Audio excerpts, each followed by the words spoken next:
வணக்கம். வெகுமதி.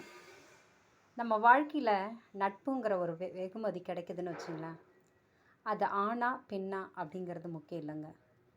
நம்ம நம்புகிறோம்ல, அந்த நம்பிக்கை நம்மளுடைய ஒட்டுமொத்த அந்தரங்கமும் சொல்கிறோம்ல.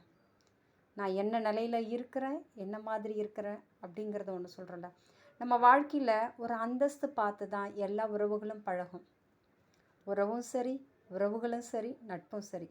ஆனால் அதை தாண்டி இவங்கக்கிட்ட பேசினா, இவங்கக்கிட்ட சொன்னால் நமக்கு ஒரு பெரிய ஆறுதல் கிடைக்கும் அப்படின்னு நினைக்கிறோம்ல. அந்த நம்பிக்கை தாங்க வெகுமதி. அந்த வெகுமதியை எப்பயுமே ரொம்ப ரொம்ப பொக்கிஷமாக பார்த்துக்கணும். ஒரு கடவுளுக்கு ஒப்பாக ஒரு கடவுள்கிட்ட சொல்லக்கூடிய விஷயத்தை கூட அந்த கடவுளாக நட்பு ரீதியில், உறவுகள் ரீதியில் ஒருத்தவங்க சொல்கிறாங்கன்னா உயிரை கொடுத்தாவது பார்த்துக்கணுங்க. அவங்கள எந்த நேரத்துலையும் மனசு உடைச்சிடாதீங்க. ஏன்னா மனசுங்கிறது அது உடஞ்சிச்சின்னா திரும்ப ஒட்ட வைக்க முடியாது. வெகுமதி வெகுமதி தாங்க. நன்றி.